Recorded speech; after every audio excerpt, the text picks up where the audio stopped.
And thank you for joining us on TVC News at 1. President Bola Tinubu is expected to meet with U.S. President Donald Trump in the coming days to discuss his recent claims of a so-called Christian genocide in Nigeria. Special advisor to the president and policy communications, Daniel Bwala, discloses on social media saying both leaders remain committed to strengthening cooperation against terrorism and insurgency. Now, this follows President Trump's warning of possible U.S. military action in Nigeria after claiming that Christians were under attack. Speaking aboard Air Force One, President Trump said he had asked the Pentagon to prepare a possible plan of action, calling the situation an existential threat to Christianity. Reacting, the Nigerian presidency says the country welcomes U.S. support in the fight against terrorism, but only in ways that respect Nigeria's sovereignty and territorial integrity. Nigeria has maintained that no religion is being singled out for attacks, insisting that security agencies are tackling all forms of violent extremism across faiths and regions.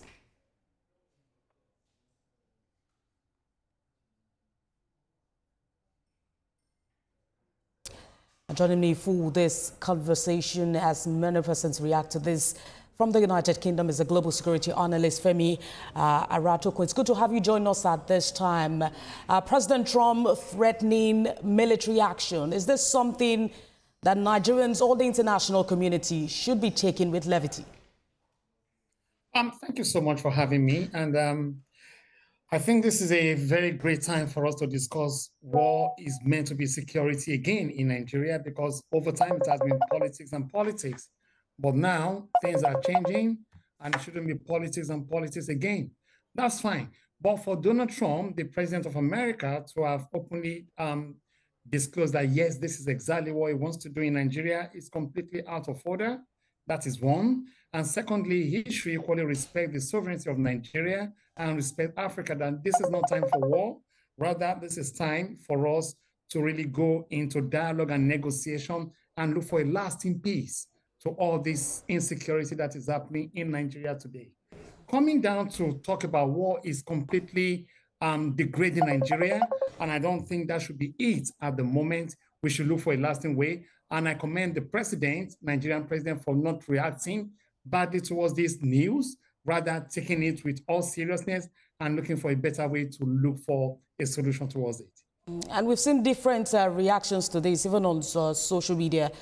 Some describing the United States perhaps as a savior, or expressing hope that the U.S. may intervene in this. Considering the fact that Nigeria is a sovereign nation itself, what's the potential downside of this situation?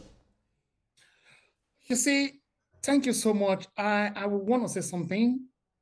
The president of Nigeria inherited a cumulative problem that has been compounding for a very long time, is what he's inherited. And he's actually put some good guys, in quotes, to be in charge of so many departments. He's not the only one ruling the country. He's got his ministers ruling the country. But the question is, what are they doing? If your service police chiefs are not working well, change them, replace them. That is what should happen. Egbetokun is due to leave. Let him leave, allow him to go and put some good guys back that will take charge. Do not let us play politics with security. But in Nigeria, what we do today, and I will be honest, is we play a lot of politics around security, and it's beginning to haunt us back. Does it cost the new interior minister to have taken so much charge because he's really in charge? It's an internal problem. It is no longer, it is not for once an international problem. So who they should be talking to should be the interior minister that should take charge, not anyone else. Interior minister and the police should take charge, not even the military. Fair enough, the military is part of them now. Let us look for a lasting way to do it.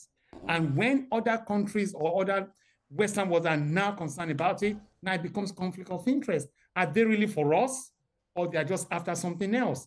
Let us look at it. How many wars have we seen America go for, and they've actually successfully, won it back? Libya is there. Iraq is there. I mean, that's another question that many persons are also asking. But let's look at how, Mr. Aratoko, I'm hoping you can hear me.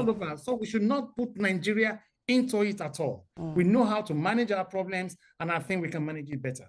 So let's look at how this really affects, the national image of Nigeria, which many persons say President Trump should have really considered before making this statement, describing the situation in Nigeria as a Christian genocide. This kind of statement, isn't it inflammatory? Does it not, tend to increase tensions, not just in Nigeria, but foreigners who are also living in the country? Well, it's a bad image for the country to say, oh, we're under genocide, or this is not Rwanda in those days. So we can't say, oh, we actually have the terrorists or the criminals actually, targeting the Christians. Christians and Muslims are equally, feeling the whole situation. They are both victims of all this situation we're talking about. So separating Christians from the Muslims and saying these are the people perpetrating it is completely out of order to me. And I don't think it's wise enough for a president to come out that way and say that, yes, it could be a concern to everybody. Yes, it's a concern to the president of Nigeria himself. And fair enough, he's actually looking for ways how to tackle it. So the question is this: let us find a way and see how we can work things out, rather than, painting one particular department bad and leaving others, non-painted. So it's not really worth it. And I don't think Donald Trump should be doing this at this very moment in time. What we need right now is peace. And I think we should look for negotiating peace as partnership rather than threatening with war. We don't want that, because if you start, we only know the beginning, we might likely not know the end of the war. We understand that there are plans to make sure that both sides work together to get a good agreement on this matter. But that's a fine place to leave the conversation for now. Global security analyst Femi Aratoku, thank you for talking to us at this time. Thank you so much for having me. Well, in the meantime, troops of the 12th Brigade of the Nigerian Army have rescued